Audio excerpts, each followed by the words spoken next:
Olá, boa noite. Olá, muito boa noite. Seja bem-vindo ao Rede TV News. Um homem matou a tiros a ex-mulher, a ex-cunhada e a mãe das duas em Brumadinho, Minas Gerais. O criminoso está foragido.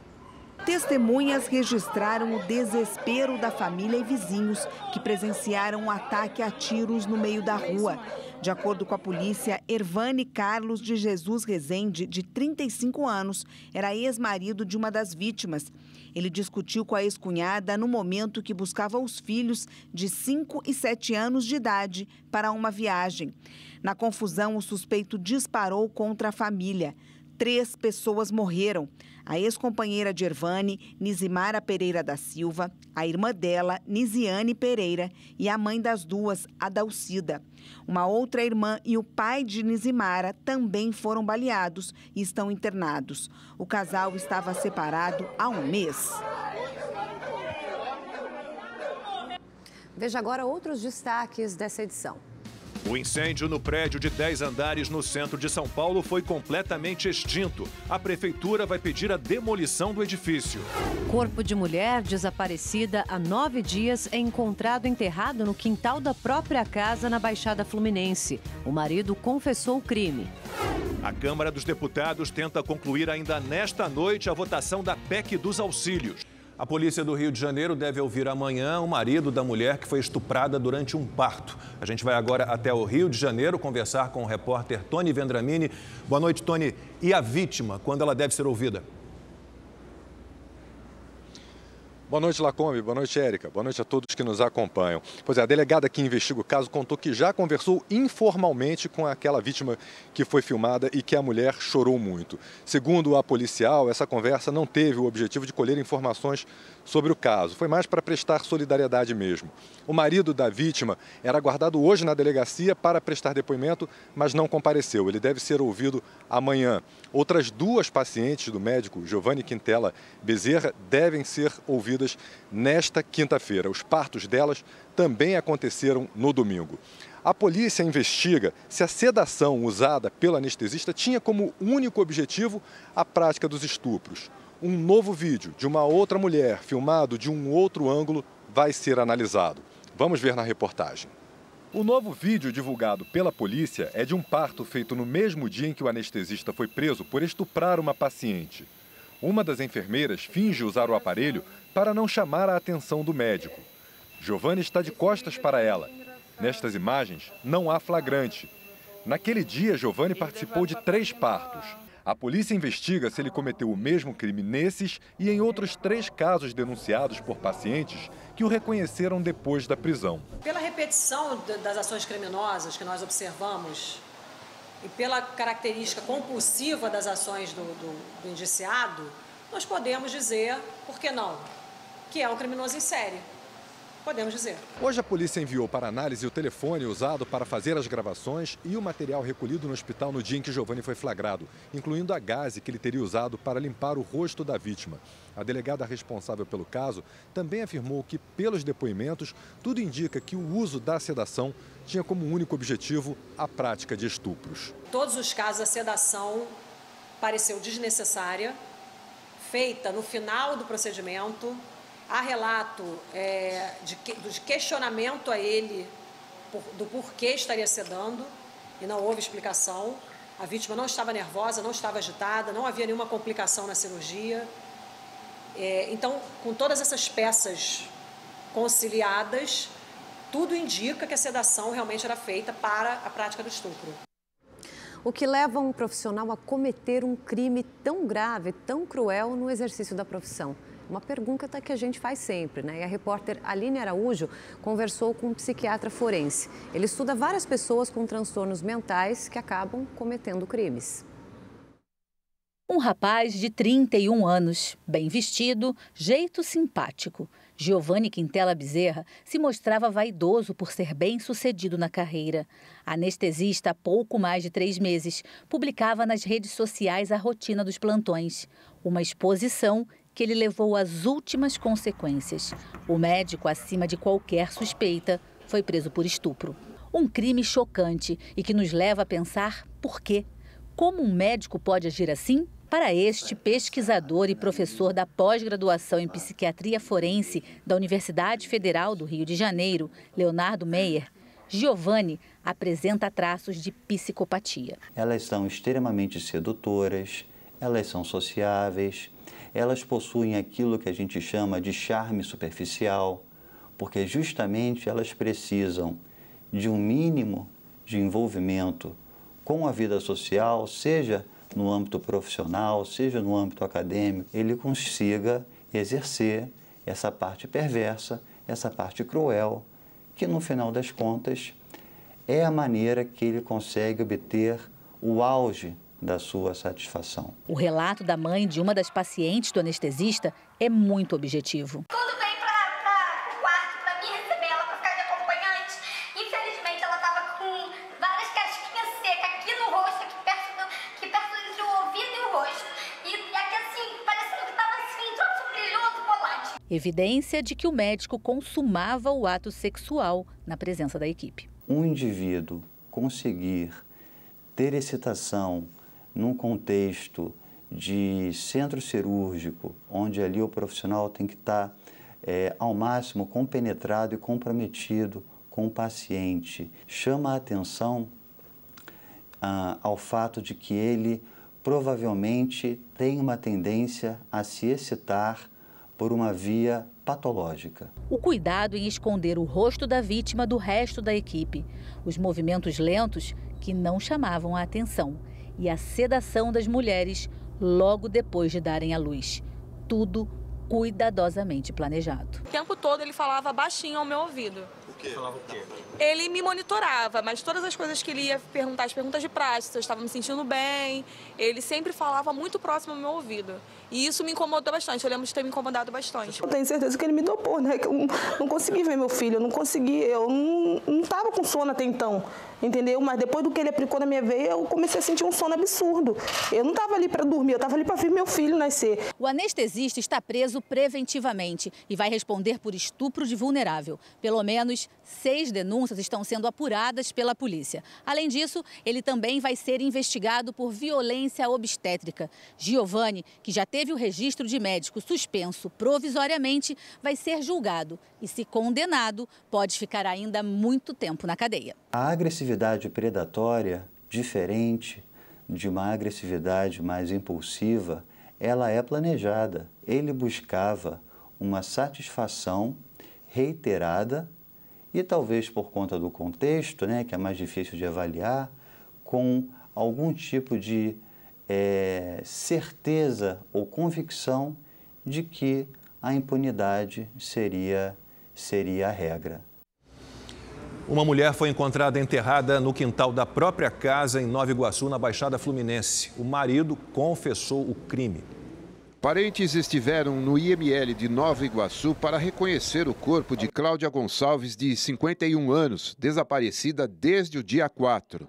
Ela foi esquartejada e enterrada no quintal da própria casa. Coisa que a gente só vê em filme, televisão bem distante, quando acontece contigo ali de perto, é difícil, cara. É difícil. A pessoa que te colocou no mundo, a pessoa que cuidou de você, e você vê a pessoa saindo daquele jeito esquartejada, não tem nem palavra. É difícil. Segundo a polícia, o marido, José Carlos Esperidião, confessou o crime.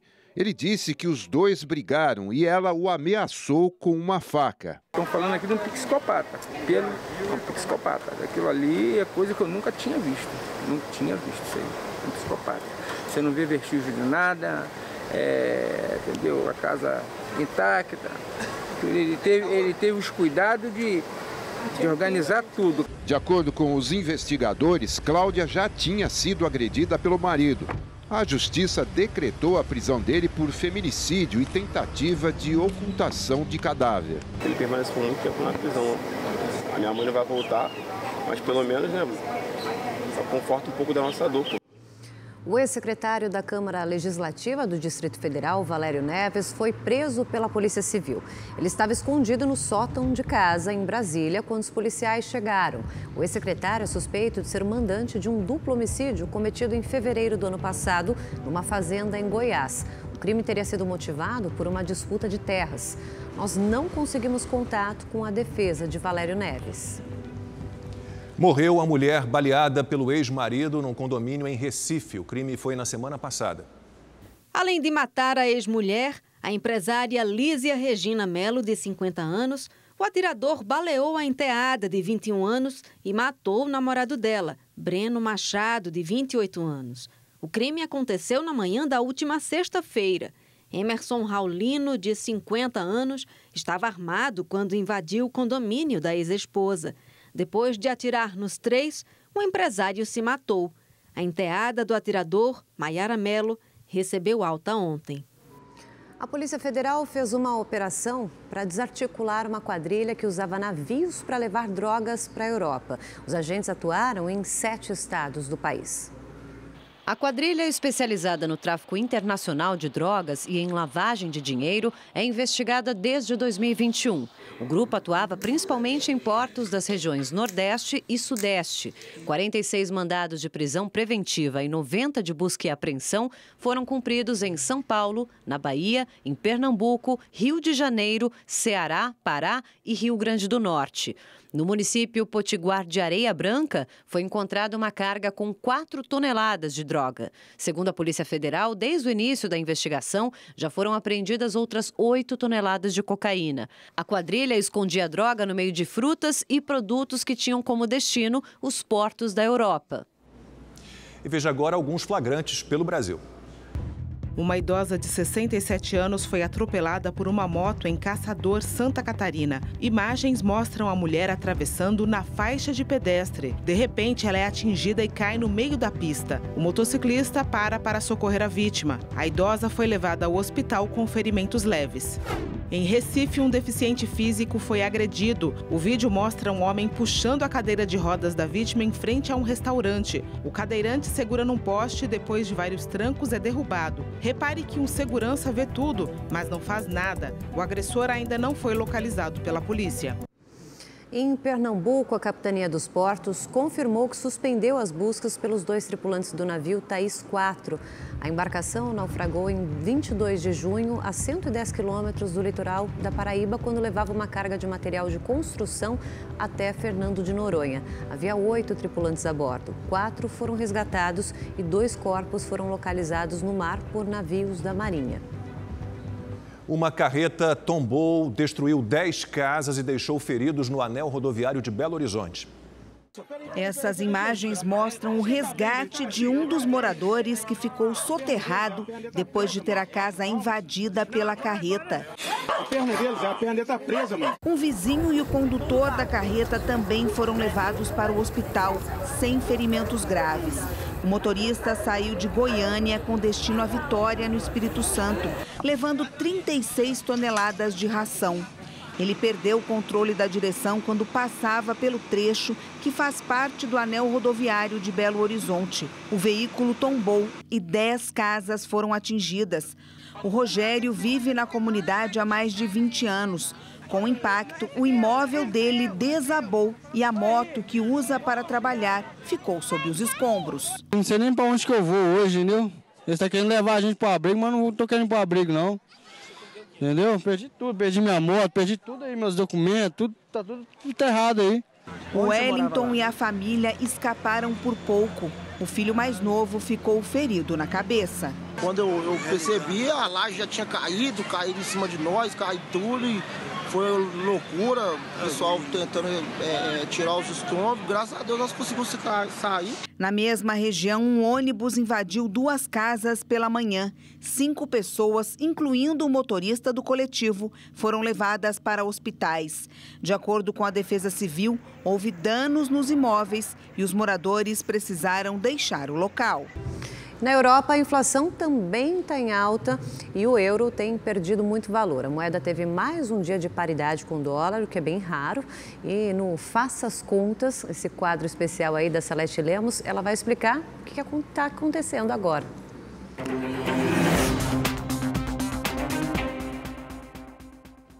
Olá, Olá, boa noite a todos. Mais uma semana complicada no mercado financeiro, com desafios aqui e no resto do mundo, né? A novidade agora é essa queda nas cotações do euro, que ninguém sabe se veio para ficar. Fato é que a desordem na economia mundial, que começou com a pandemia e se fortaleceu com a guerra na Ucrânia, não deixou ninguém de fora. A Europa, assim como os Estados Unidos e o resto do mundo, estão sofrendo e muito com a alta dos preços. Inflação puxada principalmente pela alta nos combustíveis e dificuldades no comércio internacional. Falta produtos. Vamos lá? Para fazer suas contas, você precisa saber que toda vez que a inflação sobe, os governos, leia-se aí bancos centrais, aumentam as taxas de juros para segurar o quê? O consumo, o crédito. Com menos dinheiro disponível na economia, menos consumo, os preços, segundo as regras, caem. Foi pressionado pela inflação que o Brasil subiu suas taxas de juros de 2% para 13,25% ao ano. Um exercício que o resto do mundo demorou para realizar. E é nesse exercício de alta de juros que nós conseguimos explicação para essa queda nas cotações do euro. Por quê? Porque como os juros na Europa estão abaixo do recomendado e abaixo também dos juros americanos, o mundo começou a desconfiar. Será que a Europa vai conseguir segurar a inflação? Será que a Europa vai conseguir crescimento da sua economia? O gatilho dessa perda de valor do euro foi a desconfiança quanto à saúde da economia europeia, que corre o risco, sim, de não ter energia suficiente para enfrentar o inverno. Agora, por causa do gás russo. Sem energia não temos crescimento, né, gente? E com inflação, podemos ter lá fora uma recessão. Imbróglio econômico que nesta semana atingiu em cheio o euro, né? Cuidado para não perder dinheiro. Faça suas contas e, se estiver com euros em caixa, não venda.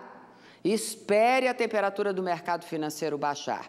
O mais provável é que essa paridade euro-dólar seja um novo normal por mais algum tempo. Eu volto. O volume de vendas no comércio brasileiro cresceu 0,1% em maio na comparação com abril. Esse é o quinto mês seguido de alta. Já no acumulado dos últimos 12 meses, o setor registra queda de 0,4%. Os dados são do IBGE. Bom, e você acompanha agora a segunda reportagem da série sobre a retomada da economia brasileira. A gente vai entender como a geração de empregos formais está alavancando vários setores que sofreram com a pandemia e o tal do fecha tudo. A reportagem é do Tony Vendramini.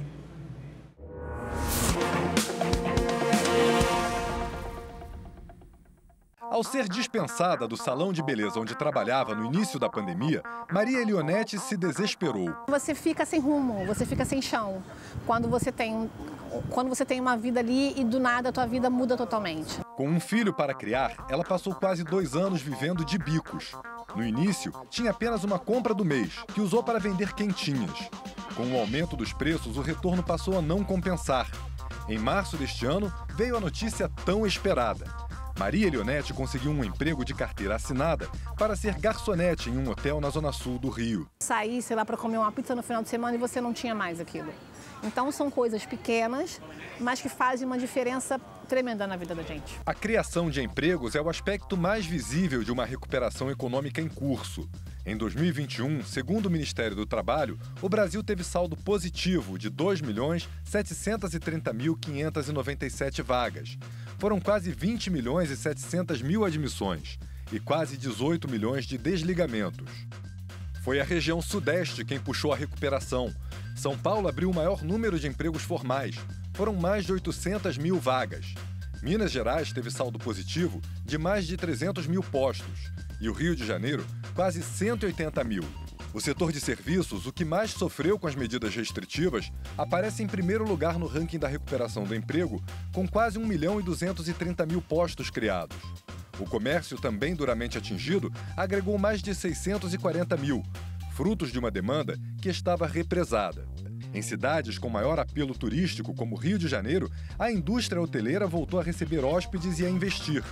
Em setembro do ano passado, os sócios deste hotel em Copacabana perceberam que havia chegado o momento de repor o quadro de funcionários que havia sido reduzido no período mais difícil. 7 de setembro, a nossa data que virou a chave para o nosso setor, que progressivamente veio melhorando o setor e a gente acabou, a mão de obra que estava encostada, estava paralisada nos planos do governo, voltaram à atividade e basicamente esse ano, com o aumento da demanda e estabilização da demanda, a gente acabou contratando mais gente.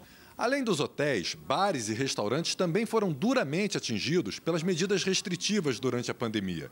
Mas muitos empreendedores enxergaram na crise uma oportunidade e agora ajudam na recuperação do emprego. Foi o caso do André. Ele e o sócio foram pegos de surpresa pela pandemia quando iam inaugurar um restaurante na zona sul do Rio. Já tinham até os funcionários contratados. Não desistiram e hoje já fazem planos de mudança e ampliação do negócio. A gente já adquiriu um ponto maior na Aníbal de Mendonça. Atualmente a gente tem 70 lugares e a gente vai passar para um lugar com 150 lugares. E a gente vai passar de 50 funcionários para 75 funcionários. Por outro lado, a indústria, que deu bons sinais no início da recuperação, agora vive um momento difícil por causa do fechamento de portos na China e da guerra na Ucrânia, o que deve retardar a recuperação. Este economista explica que o desempenho da criação de vagas formais no ano passado foi bom. A gente está vendo uma recuperação bastante puxada, bastante realmente vindo da informalidade. Isso não quer dizer, claro, que a gente não está vendo um crescimento do número de ocupados com carteira assinada. Na verdade, tem até surpreendido positivamente esse tipo de ocupação que continua um certo crescimento robusto.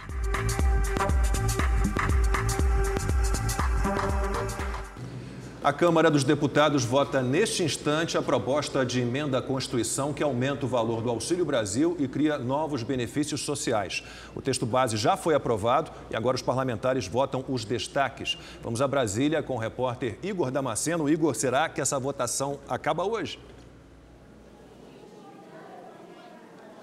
Acabou nesse momento, viu, Lacombe? Boa noite a você, a Érica, também a todos que nos acompanham aqui no nosso Rede TV News. Agora há pouco, os deputados aprovaram um texto base por 469 votos favoráveis e 17 contrários. Nesse instante, eles concluíram a votação dos destaques, que são aquelas sugestões de mudanças no texto. Todas foram rejeitadas e o texto original foi mantido. Durante todo o dia, a base governista marcou presença aqui na Câmara durante a votação. Essa presença também foi forte ontem, mas os trabalhos tiveram de ser adiados para essa quarta-feira por conta de uma pane na internet do Congresso Nacional. O presidente da Câmara, deputado Arthur Lira, do PP, estranhou essa pane e chegou a chamar a polícia para apurar esse caso. Vamos conferir na reportagem. A Superintendência da Polícia Federal investiga a falha nos sistemas de internet e informática da Câmara dos Deputados. Em nota, a PF afirmou que enviou uma equipe técnica e abriu um processo preliminar de apuração. A falha foi durante a votação da proposta de emenda, que prevê o aumento do valor do Auxílio Brasil e a criação de outros benefícios sociais. O problema obrigou o presidente da Casa, Arthur Lira, a adiar a votação da PEC. O que aconteceu ontem não é fato comum. Não é normal, não é corriqueiro e eu espero que jamais aconteça. Nós temos duas empresas contratadas, uma que trabalha aqui e no Senado. Uma mesma empresa dá assistência às duas casas. E uma segunda de suporte, que a Câmara tem uma e o Senado tem outra.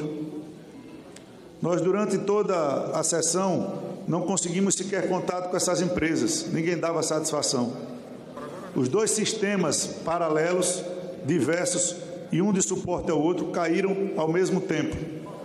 A Câmara ficou sem comunicação. Hoje, depois do sistema voltar a funcionar, a votação foi retomada e com os deputados registrando o voto de forma remota. A oposição ainda tentou adiar mais uma vez a aprovação da proposta e apresentou sugestões para mudanças no texto do relator. Se alguma dessas alterações fosse aprovada, a PEC voltaria a ser analisada pelos senadores depois do recesso. Mas todas as sugestões foram rejeitadas e o texto original foi mantido. Bom, e agora com a aprovação do texto, o Auxílio Brasil passa para R$ 600.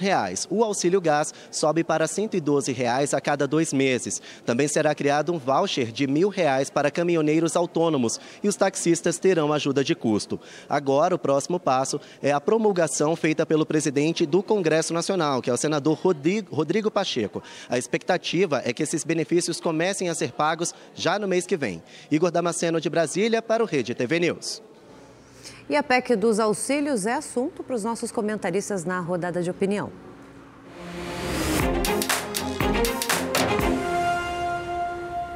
A oposição em campanha eleitoral até tentou, mas o governo conseguiu aprovar mais uma medida em socorro à população. A emenda que aumenta o valor do Auxílio Brasil e ajuda os caminhoneiros com combustíveis passou no Congresso. Aliás, teve até suspeita de sabotagem na votação. Aconteceu um apagão no sistema de voto eletrônico que está sendo investigado pela Polícia Federal. No mais, teve a gritaria de quem faz oposição ao governo Bolsonaro no Congresso e na mídia, porque foi declarado estado de emergência para garantir o auxílio. Ora, não são eles que dizem que as pessoas estão passando fome todos os dias, que a gasolina e o gás de cozinha dispararam?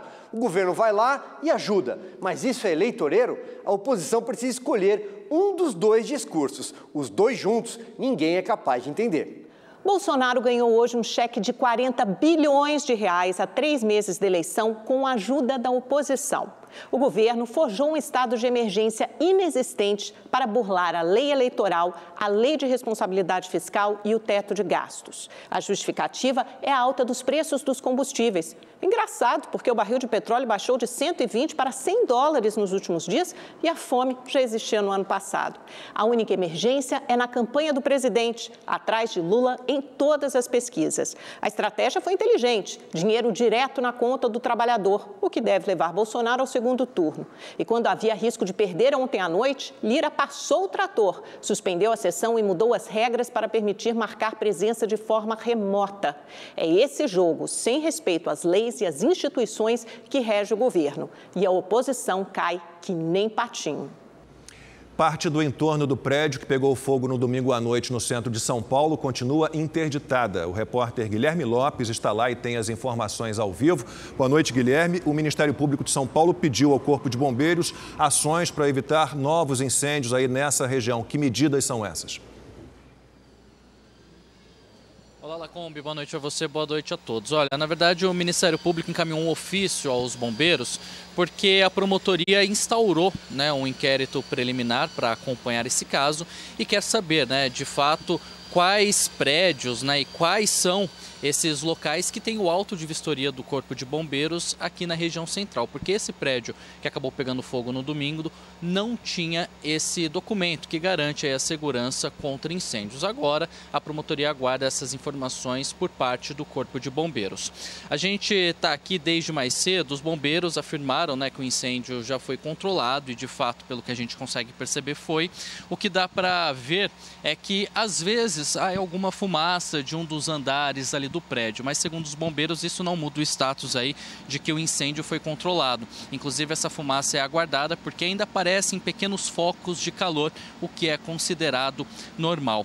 Há pouco foi realizada uma reunião pelos condôminos do prédio e eles decidiram aí de forma amigável com a prefeitura a demolição da estrutura, já que foi colocada em risco, não tem mais o que fazer. Mais cedo o prefeito Ricardo Nunes tinha falado que entraria na justiça aí por meio da Procuradoria do município, solicitando que a justiça autorizasse então a demolição, mas não vai ser preciso, porque isso, claro, levaria algum tempo, uma série de transtornos. Então os condôminos desse edifício decidiram de forma amigável autorizar a prefeitura para que essa demolição seja feita. O que se pode afirmar é que ela não será feita por meio de explosivos, e sim mecânica, porque a estrutura não oferece suporte para que seja colocado então os detonadores para que o prédio seja implodido. Essa decisão de que forma será feita, com certeza será tomada aí nos próximos dias. Os comerciantes aguardam que isso seja feito o mais rápido possível, até mesmo para que as lojas do entorno possam ser liberadas e que os comerciantes da 25 de março possam voltar à vida normal. Vamos conferir mais detalhes sobre essa situação e de como foi esse dia na reportagem. Hoje, o movimento no entorno do prédio foi mais intenso. Algumas ruas foram liberadas e boa parte do comércio voltou a funcionar. Segundo o Corpo de Bombeiros, a área delimitada é suficiente para garantir a segurança de quem circula pela região. A gente está falando de uma região comercial de São Paulo, talvez a maior região de São Paulo. Então a gente tem essa preocupação, lógico, com a segurança dos nossos profissionais, com a segurança de quem frequenta essa região, mas a gente também tem essa responsabilidade social e econômica. O trabalho no interior do edifício continua suspenso.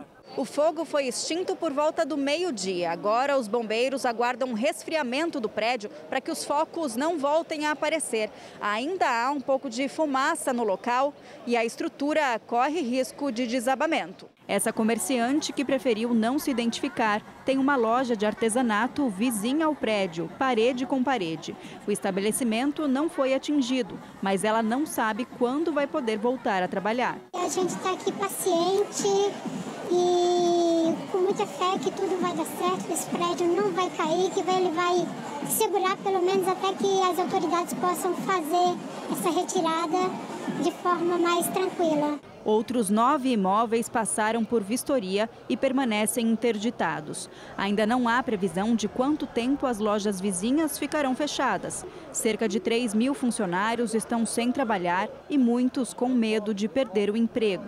Nós estamos alertando a todos os comerciários da região que os direitos deles serão preservados. Não tem responsabilidade nenhuma num incidente grave como esse. Essa é das questões públicas, não é, da prefeitura, eles devem resolver. Mas no que tange a relação capital e trabalho, o sindicato está à disposição para que eles não possam perder o emprego e não receber, no mínimo, os direitos que têm. A demolição do prédio não está descartada, mas por ser privado, o pedido será feito pela Procuradoria-Geral do município e será analisado pela Justiça. A nossa Procuradora-Geral, para ingressar com a ação o quanto antes, pedir para os engenheiros acelerarem a emissão desses laudos, que vai subsidiar a ação judicial para pedir ali a demolição, a implosão daquele prédio, até porque a gente precisa voltar à normalidade. Na situação que está o prédio, pelas rachaduras, pela inclinação, a gente teria que manter aquela área isolada por muito tempo. Então, quanto antes a gente resolver isso, a gente libera a área. O fogo começou na noite do último domingo e atingiu imóveis vizinhos. 2 bombeiros ficaram feridos durante o combate às chamas. Um inquérito apura as causas do incêndio. O atual governador e pré-candidato ao governo de São Paulo, Rodrigo Garcia, do PSDB, anunciou as diretrizes do plano de governo. Durante conversa com jornalistas, ele admitiu que existe divergências entre os partidos da chapa para a indicação do candidato a vice-governador. Tem debates e divergências naturais dos partidos da nossa coligação. Nós montamos um amplo arco de aliança, são 10 partidos até agora que já declararam apoio à nossa candidatura. Tudo isso vai ser consumado até o dia 5 de agosto. A União Brasil é um partido não só grande, mas importante e forte no estado de São Paulo, assim como o MDB. Não é só um partido grande, forte, mas também importante. Tenho dialogado com os partidos da coligação e eu tenho convicção que nós vamos chegar num entendimento, não de qual partido ocupa qual vaga, mas de que nome e nomes vão representar esses partidos na nossa chapa, seja como candidato a vice-governador, seja como candidato ao Senado na nossa chapa. O presidente Jair Bolsonaro cumpre a agenda no Maranhão. Ele participou de uma motociata e encontrou líderes de igrejas evangélicas. Bolsonaro chegou de avião por volta das 4 horas da tarde. Logo em seguida, participou de uma motociata com milhares de apoiadores na cidade de Imperatriz.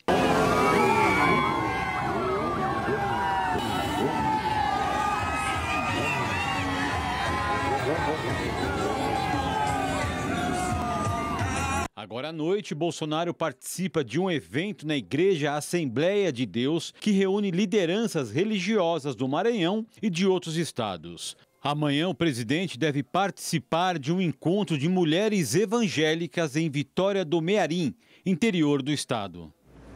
Rede TV News volta já com belas imagens. Olha aí, gente, da superlua. A gente volta daqui a pouquinho, o intervalo é rápido. Até já. E o Rede TV termina aqui. Boa noite. Rede TV News termina aqui. Boa noite. Até amanhã. A gente encerra agora, gente, com uma imagem incrível da superlua. Essas cenas aí foram gravadas em Belo Horizonte, Brasília também, só que de várias partes do país ainda dá para observar a lua.